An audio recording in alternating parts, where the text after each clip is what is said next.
विद्यार्थी भाइ बहिनीहरू, यहाँहरूलाई आजको कक्षामा हार्दिक स्वागत छ। विद्यार्थी भाइ बहिनीहरू, आज हामीहरू कक्षा 8 को एकाइ 12 मिश्रण भन्ने पाठ अन्तर्गत क्रोमाटोग्राफी हामीहरू क्रोमाटोग्राफी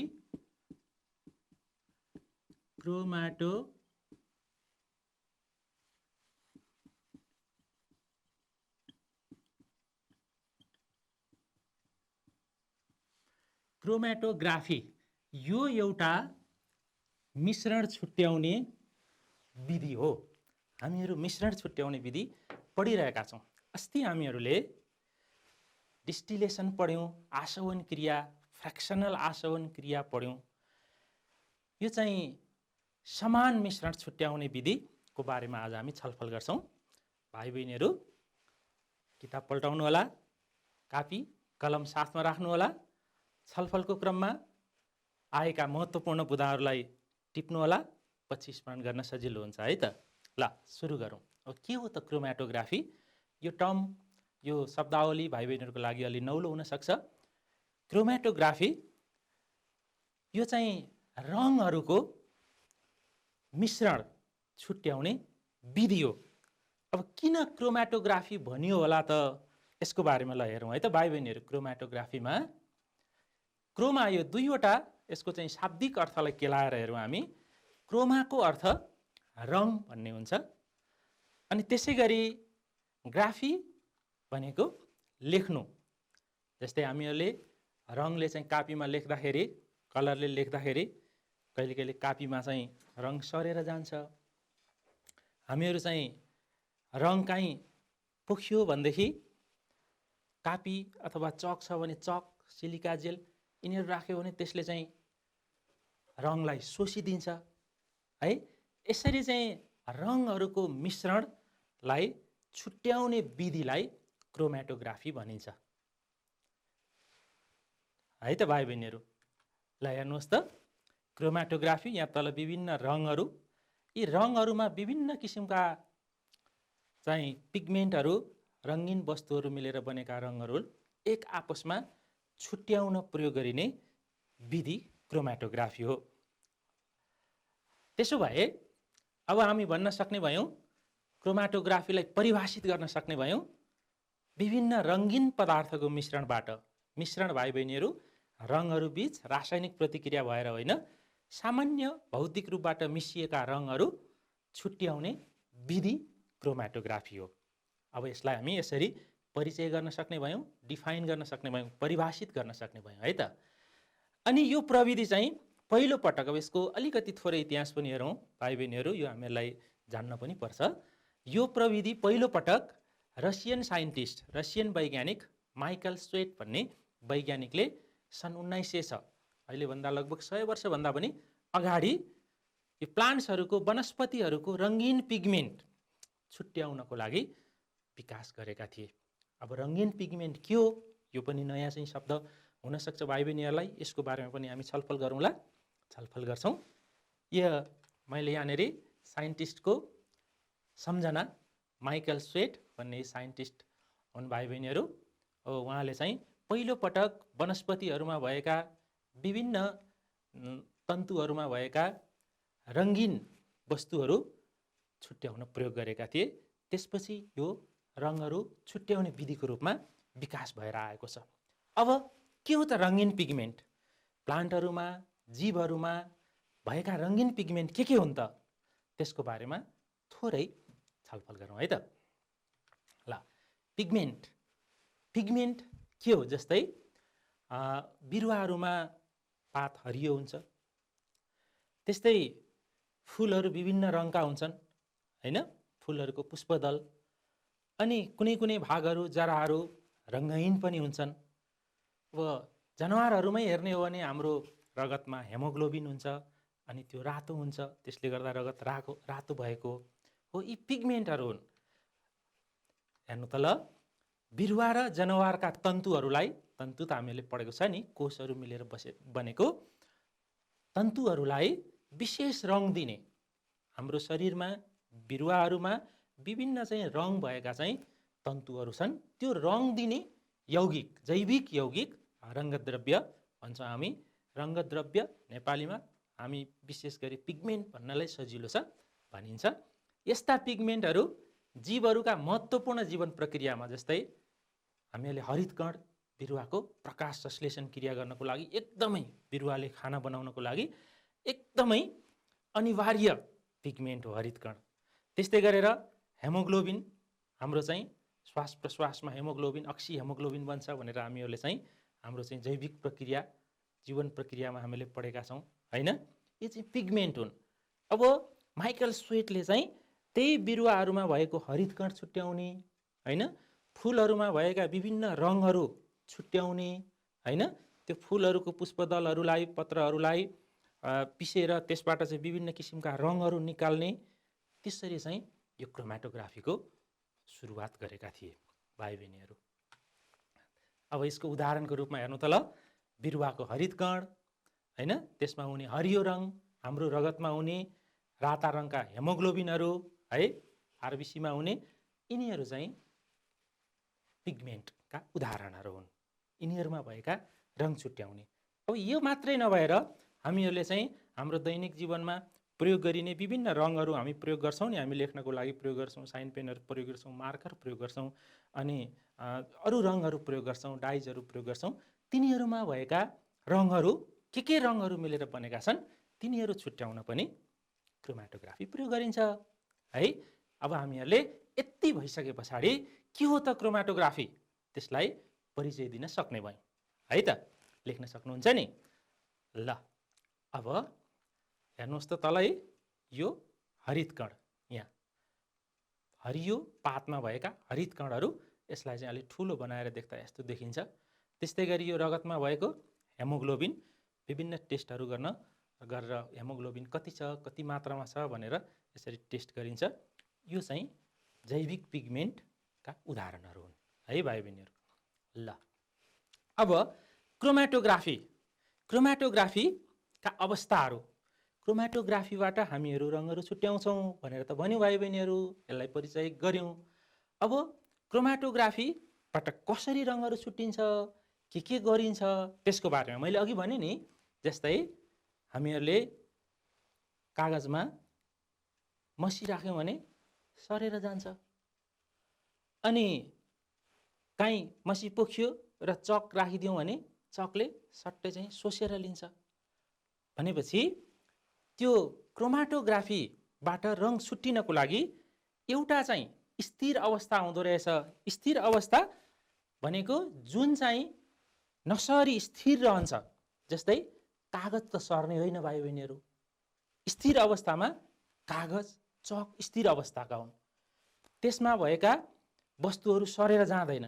के सरेर जान्छ भन्दा त्यसमा भएको घोलक वस्तु जुन छ नि, त्यो चाहिँ सरेर जान्छ हो। त्यो जुन सरेर जाने, रङ सँगसँगै सरेर जाने अवस्था जुन हो, त्यसलाई हामी चाहिँ मोसन फेज, चलायमान अवस्था भन्छौँ। अनि स्थिर रहने जुन वस्तुबाट चाहिँ सर्दैछ, त्यो स्थिर रहन्छ, त्यसलाई चाहिँ स्थिर अवस्था भन्छौँ। अब त्यो स्थिर अवस्था जुन कागज हो अथवा चक हो, सिलिका जेल हो, त्यसले चाहिँ त्यो रङहरूलाई एब्जर्ब गर्दो रहेछ, शोषण गर्दो रहेछ। अनि जुन घोलक छ, चलायमान अवस्थाको घोलक, त्यो घोलकले चाहिँ के गर्दो रहेछ, घुलाउँदो रहेछ। सोच्नेलाई स्थिर अवस्था, जुन वस्तुमा रङहरू शोषिन्छ त्यो वस्तु स्थिर अवस्था, अहिले हामी प्रयोग पनि गरेर हेर्छौँ भाइ बहिनीहरू। अनि दोस्रो चाहिँ जुन घोलक छ, त्यो घोलकमा रङहरू घोलिने अवस्था, त्यो चाहिँ चलायमान अवस्था। अब यसलाई क्लियर गरौँ है त। ल भन्नुहोस् त एकजनाले, स्थिर अवस्था भनेको के बुझ्नुभयो? क्रोमेटोग्राफीमा दुईवटा अवस्था, एउटा स्थिर अवस्था। स्थिर अवस्थामा के हुन्छ? हो, स्थिर अवस्थामा चाहिँ त्यो कोलम जुन हुन्छ त्यसमा सरेर जाने चाहिँ चलायमान अवस्था हो, अनि नसरिकन बस्ने अवस्था चाहिँ स्थिर अवस्था हो। जुन वस्तु, जस्तै स्थिर अवस्थाको उदाहरण हामी के दिन सक्ने भयौँ भन्दा, फिल्टर पेपर लियौँ हामीहरूले त्यो फिल्टर पेपर स्थिर अवस्था, चक लियौँ स्थिर अवस्था, कागज लियौँ चक सरेर जाने होइन, कागज सरेर जाने होइन, फिल्टर पेपर सरेर जाने होइन, त्यो चाहिँ स्थिर अवस्था। अनि जो सरेर जाने चाहिँ हामीले पानीमा चाहिँ सार्यौँ भने पानी, अल्कोहलमा सार्यौँ भने अल्कोहल, यिनीहरू चाहिँ चलायमान अवस्था, मोसन फेज। ठिक छ नि भाइ बहिनीहरू है। ल यसको अहिले हामी प्रयोग गरेर पनि हेर्छौँ हामीहरू।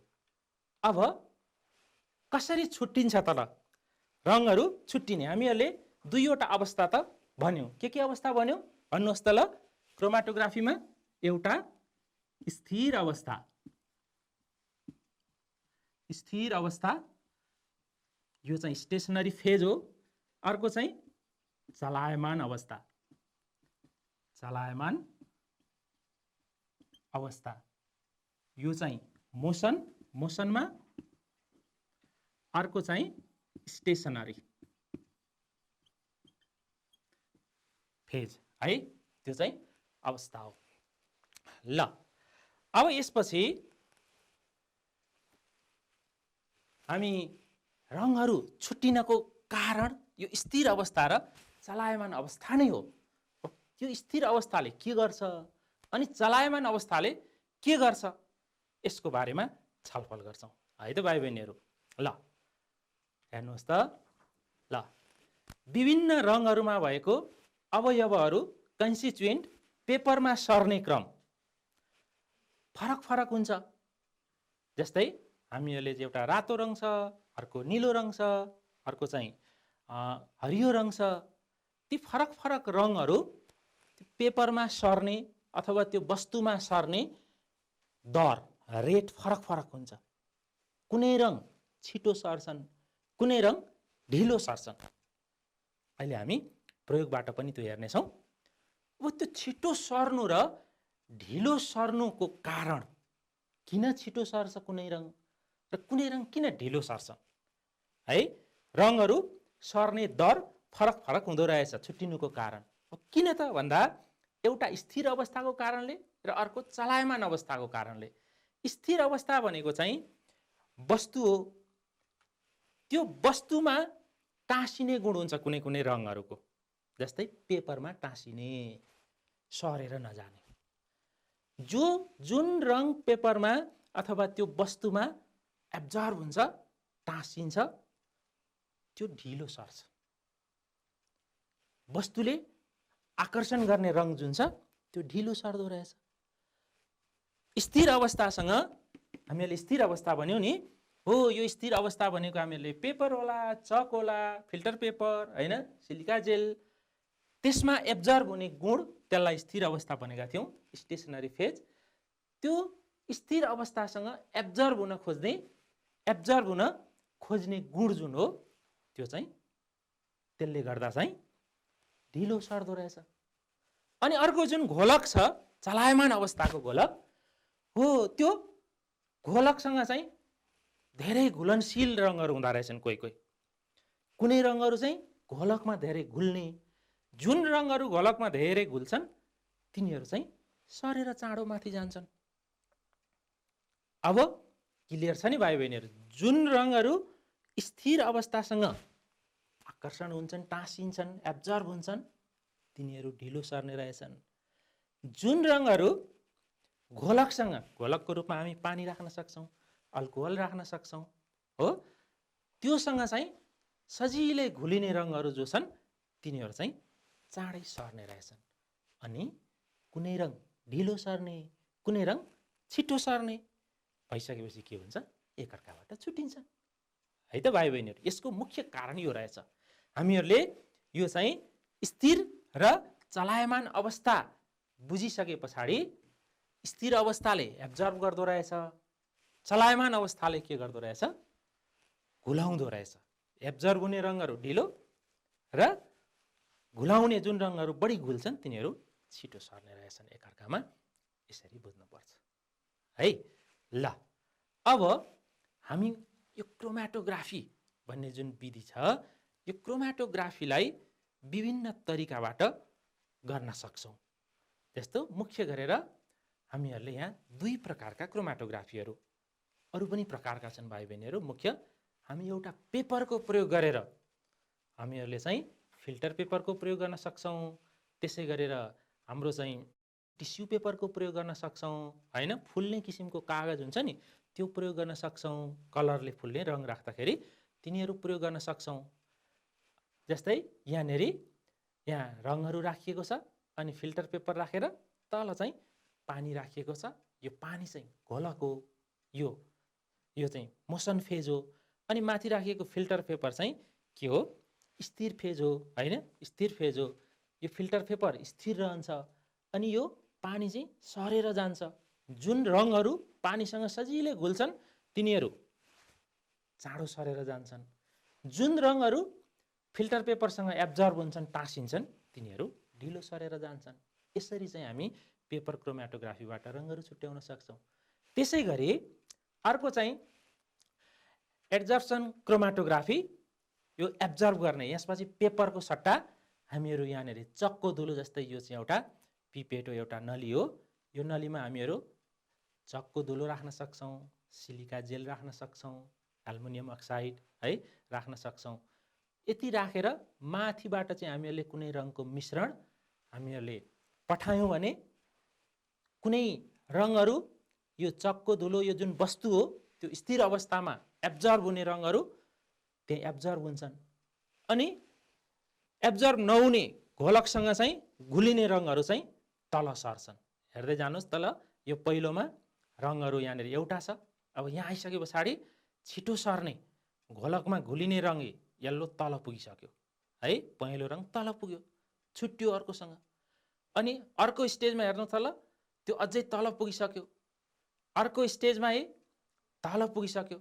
अब यो एउटा रङको मिश्रण राखेको थियो हामीहरूले, यहाँ पुग्दाखेरि पहेँलो रङ तल पुछारमा पुगिसक्यो। अब यहाँबाट हामी पहेँलो रङ यहाँबाट छुट्याउन सक्छौँ। यसरी पहेँलो रङ। अब एकछिन पछाडि यो अर्को रङ पनि सर्दै सर्दै सर्दै तल पुग्छ अनि त्यसपछि अर्को बिकरमा हामी अर्को रङ निकाल्न सक्छौँ, छुट्याउन सक्छौँ। यो चाहिँ एब्जर्प्सन क्रोमेटोग्राफी। यति दुई प्रकारका क्रोमेटोग्राफीहरूको बारेमा हामीहरूले छलफल गर्छौँ भाइ बहिनीहरू। अब हामी पेपर क्रोमेटोग्राफीबाट रङहरूमा भएका अवयवहरू कसरी छुट्याउने, के सामग्रीहरू हामीहरूलाई चाहिन्छ त्यसको बारेमा छलफल गर्न गइरहेका छौँ। हामीहरूलाई चाहिने सामग्रीहरूको बारेमा म थोरै जानकारी गराउँदैछु भाइ बहिनीहरूलाई। ल, एउटा बिकर लिने, बिकरको सट्टामा हामीहरूले घरमा ग्लास पनि प्रयोग गर्न सक्छौँ। अझ काँचको ग्लास भयो भने अझ राम्रो, बाहिरबाट सजिलै देख्न सकिन्छ। त्यसै गरी हामीले स्थिर अवस्थाको रूपमा पेपर क्रोमेटोग्राफी भएकोले हामी फिल्टर पेपरमा राम्ररी चाहिँ कलर सरेर जान्छ। त्यस्तै गरी फिल्टर पेपरलाई काट्नको लागि कैँचीको प्रयोग अनि स्केल हामीलाई चाहिन्छ। अनि रङहरूको मिश्रण छुट्याउनको लागि हामीलाई विभिन्न रङहरू जस्तै हामीहरूले मार्कर अथवा साइन पेन अथवा हामीहरूले कलममा युज गर्ने रङ पनि प्रयोग गर्न सक्छौँ। कालो रङ, नीलो, रातो है।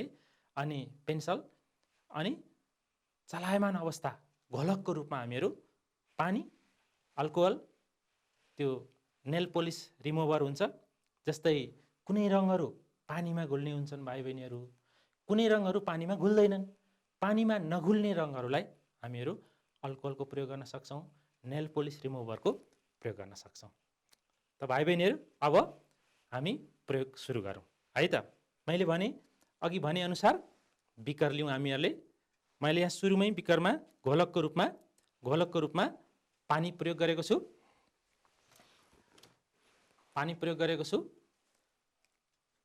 अब यसमा हामीहरूले चाहिँ फिल्टर पेपर प्रयोग गरेका छौँ। यसमा यो भाइ बहिनीहरूलाई मैले यो हाम्रो फिल्टर पेपर हो है, फिल्ट्रेसन गर्नको लागि प्रयोग गर्ने हामीलाई थाहा छ हो। यो फिल्टर पेपरलाई यस्तो कैँचीले यस्तो चाहिँ स्ट्रिप बनाउने है। अनि यहाँ हामीहरूले पानीको सतह जति छ त्यो पानीको सतहमा यसलाई छुने गरी मात्रै राख्नुपर्छ र त्योभन्दा अलिकति माथि विद्यार्थी भाइ बहिनीहरू ध्यान दिनु होला। यहाँ स्केल, हामीसँग स्केलले एउटा चाहिँ सानो लाइन तान्नु होला स्केलले है, स्केलको प्रयोग गरेर पेन्सिलले। अनि त्यो लाइनमा चाहिँ हामीहरूले कलर विभिन्न किसिमका कलरहरू राख्छौँ यहाँनेरि। अब म यहाँनेरि मसँग यहाँ साइन पेनको कलर ल्याएको छु भाइ बहिनीहरू। हो यो 4वटा कलरहरू छ है, निलो छ, हरियो छ, त्यसपछि एउटा चाहिँ गाढा रातो छ, अर्को चाहिँ फिक्का रातो छ है। अब यसलाई हरेकबाट थोरै थोरै भाइ बहिनीले आफै पनि गर्न सक्नुहुन्छ। अहिले ध्यान दिएर हेर्नु होला, थोरै थोरै यहाँनेरि कलर राख्ने, धेरै राख्न पर्दैन, थोरै थोरै। हामीले धेरैवटालाई एकैचोटि हेर्न गइरहेका छौँ, एउटै मात्रै रङको हेरे पनि हुन्छ भाइ बहिनीहरू।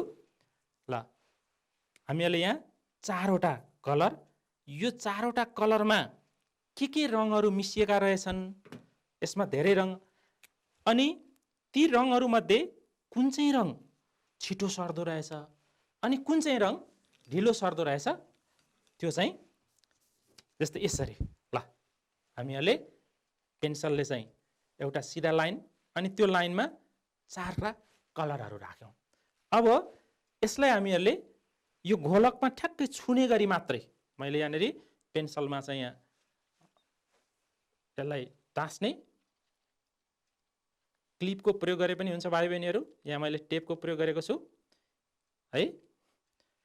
र यो रङलाई भाइ बहिनीहरूले ख्याल गर्नुपर्ने कुरा एउटा के छ भने, यो रङ पानीमा डुब्न हुँदैन है, घोलकमा डुब्न हुँदैन, त्योभन्दा तल, रङभन्दा तल मात्रै पर्ने गरी राख्ने है त।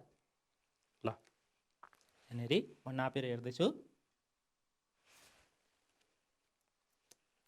ल बिस्तारै यसलाई पहिले यो राखेर त्यसपछि पानी राखे पनि हुन्छ भाइ बहिनीहरू।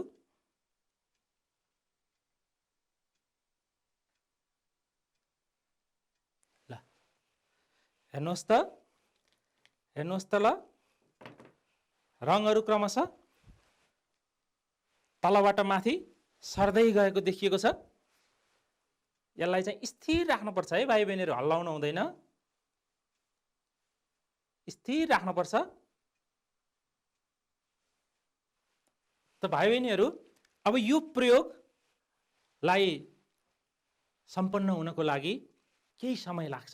हामीले कम्तीमा पनि 20 मिनट जति चाहिँ पर्खिसके पछाडि अनि रङहरू चाहिँ माथि सर्दै गएर कुन माथि पुग्छ, त्यो रङहरूमा भएका विभिन्न कलरहरू कुन कुन छन् छुट्टिएको देखिन्छ है। भाइ बहिनीले घरमा गर्दाखेरि केही समय पर्खिएर हेर्नु होला बिस्तारै, नहल्लाइकन।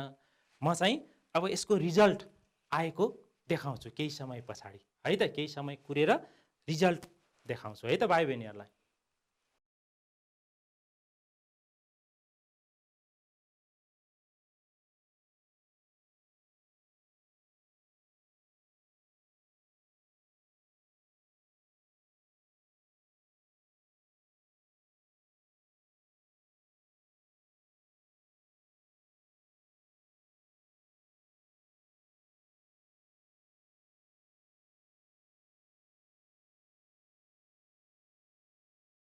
त भाइ बहिनीहरू हामीहरूले प्रयोग सुरु गरेको 20 मिनटभन्दा बढी भइसकेको छ। अघि हामीहरूले तल राखेको थियो, हामीहरूले 4वटा रङहरूलाई तल घोलकभन्दा केही माथि डुबाएर राखेको थियो, केही माथि राखेको थियो। अनि यो घोलक पानीले रङसँग घुलेर रङहरू सर्दै सर्दै सर्दै कुनै रङहरू अघि भनियो नि, कुनै रङहरू यो स्थिर वस्तु जो छ, यो फिल्टर पेपरले सोच्ने रङ, यो हेर्नुहोस् त, यो फिक्का निलो रङ तलै बसेको छ, त्यो धेरै सर्न सकेन। तर अर्को रङ सरेर माथि आइसकेको छ अरू रङहरू। यसरी चाहिँ रङहरू एकअर्कामा छुट्टिँदा रहेछन्। अनि अघि हामीहरूले एउटा रङ राखेको, एक ठाउँमा रङ राखेको, अहिले हेर्नुहोस् त हरेकमा दुईटा रङहरू छुट्टिसकेका छन्। हामीहरूले येल्लो रङ अघि राखेको थिएन, अहिले येल्लो रङ पनि आएको छ, त्यहाँ मिसिएको रहेछ भन्ने थाहा भयो। ब्राउन राखेको थिएन हामीहरूले, यो ब्राउन, त्यसपछि ग्रिन, ब्लू एकअर्कामा छुट्टिएका छन्। यसरी यी रङहरूमा कुनै रङमा कस्ता कस्ता रङहरू मिसिएका छन् भनेर छुट्याउनको लागि क्रोमाटोग्राफी प्रयोग गरिन्छ। यो चाहिँ हामीहरूले सामान्य क्रोमाटोग्राफी के हो र कसरी छुट्टिँदो रहेछ भनेर हेर्नलाई गरिएको हो र प्रयोगशालामा चाहिँ एकदमै चाहिँ सावधानी अपनाएर अनि अलि विशेष प्रविधि अपनाएर चाहिँ यो विधिलाई गरिन्छ है त। अब यसबाट हामीले के थाहा पायौँ त भन्दाखेरि क्रोमाटोग्राफीबाट विभिन्न रङहरूका मिश्रणहरू छुट्याउन सक्दा रहेछौँ। कुन रङ घोलकसँग बढी घुल्छ र छिटो सर्छ अनि कुन रङ चाहिँ घोलकसँग घुल्दैन, त्यसको सट्टा वस्तुसँग स्थिर वस्तुसँग चाहिँ एब्जर्ब हुन्छ, टाँसिन्छ, त्यसको बारेमा पनि थाहा पायौँ। ल भाइ बहिनीहरू, अब यहाँ हेर्नुहोस् त ल, अहिले हामीहरूले यो चित्र देखाएँ मैले, यस्तै यस्तै यसमा पनि विभिन्न रङहरू, यो रङहरू तल चाहिँ एउटा रङ, माथि अर्को रङ छुट्टिएको छ। यहाँनिर फिका रातो, गाढा रातो छुट्टिएको छ। यहाँ पनि एउटा रङबाट दुईटा रङहरू छुट्टिएका छन्। यसै गरी हामीहरू चाहिँ रङहरूलाई छुट्याउन सक्छौँ, यो चाहिँ पेपर क्रोमाटोग्राफीबाट। यस्तै गरी अघि हामीले भने जस्तै एड्जर्सन क्रोमाटोग्राफीको प्रयोग गरेर पनि त्यसमा हामी चक्को धुलो, सिलिका जेल, एल्युमिनियम अक्साइड आदि प्रयोग गरेर पनि रङहरूलाई एकअर्कामा छुट्याउन सक्छौँ है त भाइ बहिनीहरू। ल अब क्रोमाटोग्राफी के हो, कसरी छुट्टिन्छ, छुट्टिनुको कारण के हो त हामीहरूले पढिसक्यौँ, भनिसक्यौँ। अब कहाँ प्रयोग गरिन्छ त क्रोमाटोग्राफीको उपयोग के त, किन छुट्याउने त, यसको उपयोगको बारेमा थोरै छलफल गरौँ है। ल क्रोमाटोग्राफीको उपयोगिता हेर्नु त ल, अघि नै हामीले गरिसक्यौँ विभिन्न प्रकारका रङहरू छुट्याउन। अब भाइ बहिनीहरूले प्रयोगमा के पनि गर्न सक्नुहुन्छ भने यस्तो मार्करहरूको 3-4वटा चाहिँ साइन पेन लिने अनि त्यो 3-4वटा साइन पेनको कलरलाई एकै ठाउँमा, अघि हामीले छुट्टा छुट्टै चाहिँ राखेका थियौँ, अब एकै ठाउँमा एकमाथि अर्को चाहिँ कलर थप्दै जाने, कलर मिसाउने, अनि त्यसपछि चाहिँ यही प्रोसेसबाट, एकै प्रोसेसबाट राख्नुभयो भने हामीहरूले राखेका यी 4वटा कलरहरू एक अर्कामा चाहिँ छुट्टिएको देख्नेछौँ। अनि कुन कलर छिटो सर्दो रहेछ, सर्ने दर कुनको बढी रहेछ अनि कुनको सर्ने दर कम रहेछ, त्यो पनि थाहा पाउँछौँ। भाइ बहिनीहरूले अब गर्न सक्नुहुन्छ है त।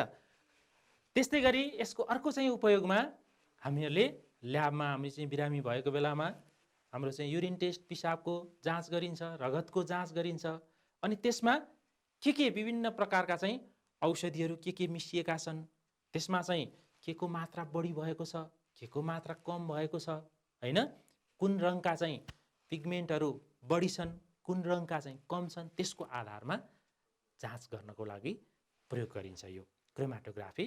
त्यसै गरी औद्योगिक उत्पादनका रसायनहरूलाई शुद्धिकरण गर्न, औद्योगिक उत्पादनबाट निस्किने रसायनहरू जुन छन् तिनीहरूको मिश्रणबाट फरक रङ भएका रसायनहरूलाई एकअर्काबाट छुट्याउनको लागि पनि प्रयोग गरिन्छ भाइ बहिनीहरू।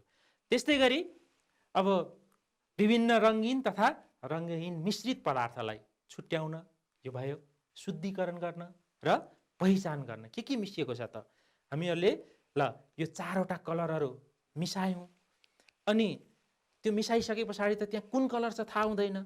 अब भन्नुहोस् त त्यहाँ कुन कलर मिसिएको छ भनेर त्यसलाई पहिचान गर्न पर्यो भनेदेखि के गर्न पर्यो, त्यसलाई क्रोमाटोग्राफी गर्न पर्यो। क्रोमाटोग्राफी गरिसकेपछि एकअर्कामा छुट्टिन्छ। त भाइ बहिनीहरू, अब आजको हामीहरूले छलफलमा मिश्रण छुट्याउने एउटा विधि क्रोमाटोग्राफी, रङहरूको मिश्रण छुट्याउने एउटा विधि क्रोमाटोग्राफीको बारेमा छलफल गऱ्यौँ, त्यसको परिचय गऱ्यौँ, अनि क्रोमाटोग्राफीबाट कसरी मिश्रण छुट्टिन्छ, मिश्रण छुट्टिने कारण पनि व्याख्या गऱ्यौँ, छलफल गऱ्यौँ, प्रयोग पनि गरेर हेऱ्यौँ, अनि कहाँ प्रयोग गरिन्छ क्रोमाटोग्राफी यसको सामान्य जानकारी पनि लिइसक्यौँ। अब आजको कक्षामा हामीहरूले कति जानकारी लियौँ क्रोमाटोग्राफीको बारेमा, थोरै मूल्याङ्कन गरौँ है त। तयार हुनुहुन्छ नि? ल, मैले प्रश्न सबैलाई समूहमा राख्छु अनि एकजनाले उठेर प्रश्न भन्नु होला, उत्तर दिनु होला है त। ल हेर्नुहोस् त, दिएका मध्ये क्रोमाटोग्राफीबाट छुट्याउन सकिने मिश्रण, क्रोमाटोग्राफी प्रयोग गरेर हामी कस्तो मिश्रण छुट्याउन सक्छौँ त?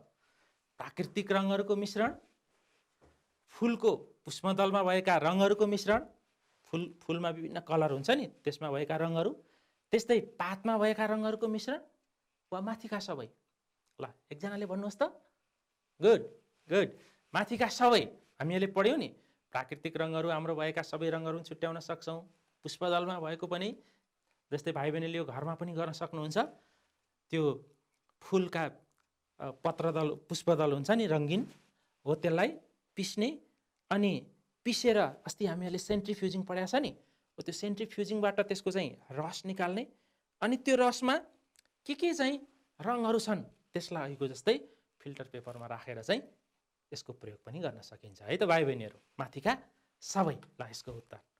ल अब अर्को प्रश्न, यहाँ मैले एउटा चित्र देखाएको छु, यो चित्रको आधारमा प्रश्न हेरेर भाइ बहिनीले उत्तर दिनु होला है त। ल अब चित्रमा क्रोमाटोग्राफीको स्थिर अवस्था, स्टेसनरी फेज कुन हो? हामीले दुईटा अवस्था पढ्यौँ नि अघि। स्थिर अवस्था कुन हो? क्रोमाटोग्राफी पेपर हो, पानी हो, यहाँ हामीले घोलकको रूपमा पानी राखेका छौँ, रङहरूको मिश्रण हो, अथवा बिकर हो? स्थिर अवस्था कुन हो? गुड, स्थिर अवस्था पेपर हो है, क्रोमाटोग्राफी पेपर, जो सरेर जाँदैन, जसले चाहिँ रङमा भएका केही अवयवहरूलाई सोसेर लिन्छ, त्यो चाहिँ स्थिर अवस्था हो। अब अर्को प्रश्नमा जाउँ। यसमा पनि यो चित्रको आधारमा भाइ बहिनीहरूले उत्तर छान्नु होला, सही विकल्प छान्नु होला। यो चित्रमा चलायमान अवस्था चाहिँ कुन हो त? अघि हामीहरूले यहाँ भाइ बहिनीहरूले एउटा थाहा भइसक्यो, स्थिर अवस्था क्रोमाटोग्राफी पेपर रहेछ। अब चलायमान सरेर जाने कुन हो? गुड हो, घोलक हो। घोलक चाहिँ घोलकको रूपमा हामीहरूले यहाँ पानी राखेका छौँ, पानी चाहिँ सरेर जान्छ अनि त्यो पानी सँगसँगै पानीमा घुल्ने रङ पनि के हुन्छ? सरेर, बढी घुल्ने छिटो सरेर जाँदो रहेछ, कम घुल्ने ढिलो सरेर। ल अब अन्तिम प्रश्न, यसको उत्तर घोलक है। घोलकको रूपमा हामी के राख्न सक्छौँ भनेको थियौँ? हो, पानी राख्न सक्छौँ, अल्कोहल राख्न सक्छौँ हैन। सबै घोलकहरू पानीमा घुल्दैनन्, जैविक घोलकहरू है। जस्तै अब कुनै कुनै पर्मानेन्ट मार्करहरूका, कुनै मार्करहरूका चाहिँ रङहरू पानीमा नघुल्न पनि सक्छन्, तिनीहरूलाई हामी अल्कोहल, त्यो नेल पोलिस रिमुभर, एसिटोन तिनीहरू प्रयोग गर्न सक्छौँ है त। ल अब अन्तिम प्रश्न, ल पेपर क्रोमाटोग्राफीमा घोलकमा सबैभन्दा बढी घुल्ने चलायमान अवस्था जुन मोसन फेज थियो, सबैभन्दा बढी घुल्ने रङ कुन चाहिँ हो त? घुल्ने रङ के हुन्छ? यहाँको अप्सन मध्ये के हुन्छ? ल सबैभन्दा बढी घुल्ने के हुन्छ? अघि हामीले प्रयोग गर्दा सुरुकै बिन्दुबाट सर्दैन कि, सुरुको बिन्दुभन्दा सबैभन्दा नजिक मात्रै पुग्छ कि, सबैभन्दा टाढा पुग्छ कि बिचमा पुग्छ? कोलमको सबैभन्दा बढी घुल्ने कहाँ पुग्छ? हो, ठिक भन्नुभयो, सबैभन्दा बढी घुल्ने त छिट्टो सर्छ अनि सुरुको बिन्दुभन्दा सबैभन्दा टाढा पुग्छ। हेरौँ त ल, सुरुको बिन्दुभन्दा सबैभन्दा टाढा पुग्छ। ल यसबाट थाहा भयो भाइ बहिनीहरूले क्रोमाटोग्राफीको बारेमा एकदमै सही धारणा बनाइसक्नुभयो। ल त भाइ बहिनीहरू, आज हामीहरूले क्रोमाटोग्राफी के हो, कसरी हुन्छ, यसका उपयोगिता के हुन् भन्ने बारेमा छलफल गऱ्यौँ। आशा छ भाइ बहिनीहरूले यसको बारेमा सही धारणा बनाउनु नै भयो। फेरि हामी अर्को कक्षामा भेट्ने बाचासहित आज यतिमै बिदा। नमस्कार।